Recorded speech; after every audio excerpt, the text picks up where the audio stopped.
Nenek tua yang hampir 80 tahun ini, di selama hidupnya mengumpulkan hampir 1 juta euro, dan menyembunyikannya di dalam kasur. Hari ini, anak-anaknya menggunakan kesempatan dia tidak lagi di rumah, melakukan pembersihan besar-besaran, mengganti perabotan rumah yang lama, mengganti dinding, ingin memberikan ibunya suatu kejutan yang besar. Wanita tua itu pun terkejut, tapi mukanya tidak terlihat bahagia, karena kasur tuanya juga sudah dijadikan sampah. Berapa banyak? Kira-kira 1 juta euro. Semuanya pun tertawa. Mereka tidak percaya bahwa ibunya memiliki uang sebanyak itu. Wanita tua ini menghitung pendapatannya selama 50 tahun. Dan ditambah ekspresinya yang serius, seperti tidak sedang bercanda. Anak-anaknya pun terdiam. Dengan cepat mencari kasur itu. Wanita tua itu berkata ke mereka, kasurnya adalah pola kotak biru dan putih. Di atasnya ada tulisan AOP. Semua orang tidak berani ragu. Dengan cepat mencari supir yang membantu pindahan. Wanita tua itu melihat cucunya si Emma pun mulai emosi. Karena semalam, paman memberinya 20 euro, dan menyuruhnya membawa nenek pergi keluar jalan. Semua orang baru ada kesempatan untuk memberinya kejutan. Tapi tak disangka kejutan malah menjadi masalah. Sekeluarga mendatangi bar yang sering dikunjungi oleh supir. Paman sangat kenal dengan supir tersebut. Mengetahui supir itu pemalas. Bisa jadi perabotan masih ada di mobilnya. Tapi di saat membuka mobilnya, tidak ada apa-apa. Supir itu sangat rajin selama beberapa hari ini. Paman bertanya barang itu dibawa kemana. Supir berkata dari awal sudah dibawa ke tempat pembuangan sampah. Sekeluarga menuju ke tempat pembuangan sampah. Tetapi kantor tempat pembuangan sampah sudah tutup. Dan besok adalah hari libur. Semuanya hanya bisa menunggu di rumah. Akhir pekan yang tersiksa. Akhirnya hari Senin tiba. Tapi petugas tempat pembuangan sampah berkata, bila tidak ada kejadian lain, sampah minggu lalu seharusnya sudah sampai di tempat pembuangan akhir. Si nenek dan paman datang lagi ke tempat pembuangan akhir. Tapi sudah mencari semua kasur lama tetap tidak menemukannya. Nenek pun berkata, masalah tidak mungkin sekebetulan ini. Supir yang memindahkan barang itu pasti berbohong. Mereka datang lagi ke bar untuk mencari si supir. Ternyata supir tidak membawa barang itu ke tempat pembuangan sampah. Diantar kemana dia tidak ingin mengatakannya. Karena itu adalah rahasia dagangnya. Paman rela mengeluarkan 50 euro untuk membayarnya. Supir yang pintar pun langsung menebak. Mereka pasti sudah membuang barang yang sangat berharga. Kalau seperti ini, 50 dolar sama sekali tidak cukup. Nenek pun menyuruh supir untuk memberitahu harganya. Besok baru dibicarakan lagi. Kemudian keluar dari bar. Paman sangat tidak mengerti dengan apa yang dilakukan si nenek. Di saat mereka kembali ke mobil, paman bersiap untuk pulang ke rumah. Tapi nenek berkata jangan pulang. Kita akan mengikuti mobil si supir. Melihat supir yang juga keluar dari bar, tidak sabar untuk mencari barang. Trik ini disebut yang tua memang lebih berpengalaman. Mereka pun mengikutinya. Ma, kau sangat berpengalaman ya. Mereka mengikuti supir ke sebuah kuburan. Ini adalah tempat dia meletakkan sampah. Tapi kasur sudah tidak ada. Supir berkata mungkin sudah diambil oleh pengemis. Petunjuk pun putus sampai di sini. Sekeluarga berkumpul dan melihat rekaman yang ada. Ada yang melihat peta mencari segala cara. Dan di saat itu, paman kedua mendengar suara yang familiar. Dia memutar badan dan membesarkan suara radio. Itu adalah suara paman. Di sana paman menyebarkan masalah tentang 1 juta euro yang disimpan di kasur ke semua orang.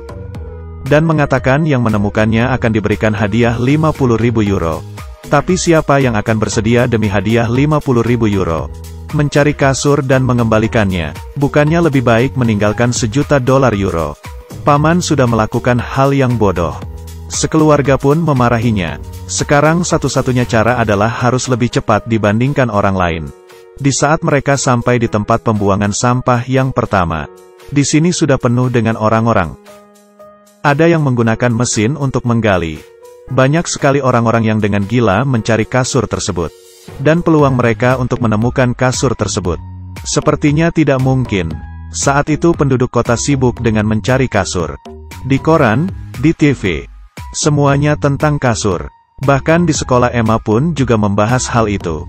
Kemudian acara di TV pun mengundang nenek untuk datang.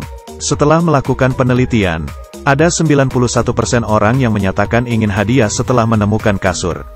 Dan sisanya ingin mengembalikan semuanya ke nenek.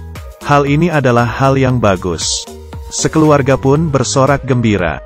Beberapa hari kemudian, masalah kasur mulai terlihat titik terang. Seorang sudah menemukan kasur, tapi setelah dibuka sama sekali tidak ada uang yang dikatakan. Hanya ada 670 euro. Paman merasa dibohongi. Dia berkelahi dengan nenek, kemudian membanting pintu dan keluar. Di siaran mengatakan semua orang mengira kalau nenek sudah berbohong kepada semuanya. Semuanya pun marah. Di malam hari, nenek duduk sendirian di pojokan dalam kegelapan. Bukan karena tidak menemukan kasur, tapi karena anak-anaknya tidak percaya dengannya. Emma yang berdiri di depan pintu tidak tahu harus bagaimana menenangkan neneknya. Keesokannya, Emma setelah pulang sekolah datang ke rumah nenek. Dan nenek duduk di luar pintu melihatnya. Nenek mengeluarkan sebuah koran. Hari ini berita utama adalah tentang kasur. Dia berkata ke Emma, semua orang hanya peduli dengan halaman pertama. Tapi mereka tidak menyadari halaman kedua. Halaman kedua adalah tentang orang yang menemukan kasur. Dan kasur ini bukanlah kasurnya. Di atas tidak ada tulisan AOP.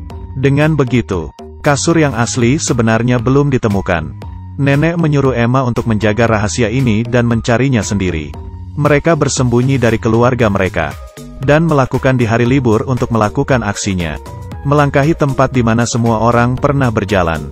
Tempat pembuangan sampah yang tersisa tidak berapa banyak lagi. Mereka sehari mencari satu tempat. Setelah mencari tetap tidak menemukan apa-apa. Emma juga mulai meragukan neneknya. Nenek sangat sedih. Orang terdekat terakhir yang bisa dia percaya juga mulai meragukannya. Pulanglah, aku tidak punya waktu untuk memanjakanmu. Hari ini, Emma sedang di bus perjalanan pulang dari sekolah. Melihat seorang pengemis yang membawa kasur dan berlari. Kelihatannya seperti hasil curian. Dia tiba-tiba teringat dengan apa yang dikatakan supir malam itu. Kasur mungkin saja sudah diambil oleh pengemis. Kemudian dia buru-buru turun dari bus dan mengikuti pengemis itu ke pabrik yang sudah terbengkalai. Pintu utama terbuka. Dia pun jalan masuk ke dalam. Di dalam ini banyak sekali pengemis. Dan banyak kasur lama. Dia meneruskan pencariannya naik ke lantai atas. Dan menemukan kasur berwarna biru di suatu kamar. Dan di atasnya ada tulisan AOP. Persis dengan apa yang dikatakan neneknya. Dia membuka lambang itu. Dan di dalamnya ada uang. Ternyata yang dikatakan neneknya benar. Di saat itu tiba-tiba ada yang datang. Emma pun langsung bersembunyi di balkon. Hingga malam dan memastikan tidak orang dia baru pulang. Dan bersiap untuk memindahkan kasur. Sebelum pergi dia mengambil beberapa uang. Dan memasukkannya ke dalam sepatu pengemis. Dia menggunakan troli untuk memindahkan kasur tersebut ke rumah neneknya. Sampai di toko hewan bibinya. Dan menunjuk ke arah kasur. Bibi yang melihat itu langsung senang. Dia berpelukan dengan Emma. Di perjalanan bertemu dengan paman. Paman pun langsung senang ikut berlari. Kemudian juga kebetulan sekali bertemu dengan paman kedua. Saat itu roda troli rusak. Untuknya mereka berempat, jadi bisa saling mengangkat. Mereka mengangkat kasur dan terus berlari. Mereka melewati jalan raya, lalu sampai di rumah nenek. Memberikan nenek itu kejutan. Tapi kemudian dia terlihat sedih lagi. Dia mengatakan yang sebenarnya. Sebenarnya di dalam itu tidak ada 1.000.000 euro. Dia berkata seperti itu hanya berharap anak-anaknya menganggapnya menjadi suatu masalah. Dan memperhatikannya. Di dalam hanya ada ratusan ribu saja. Tapi ratusan ribu juga bukan angka yang kecil. Nenek bertanya bagaimana Emma bisa menemukannya. Emma dengan tersenyum mengatakan paman yang menemukannya. Dan memberikan semua pujian ke pamannya. Saat itu pun paman akhirnya mendapatkan pujian dari nenek. Dan berbaikan dengannya. Di saat semuanya merayakannya dengan campanye. Emma sendirian keluar dari rumah. Dan duduk di tangga. Melihat mobil yang berlalu lalang. Dia juga memunculkan senyuman. Ini mungkin kasih sayang keluarga. Sekeluarga saling ribut. Meski saling marah. Tapi masih saling sayang. Rasa kasih sayang ke orang terdekat tidak perlu memperlihatkannya secara langsung. Hanya perlu dengan sebuah senyuman dari hati.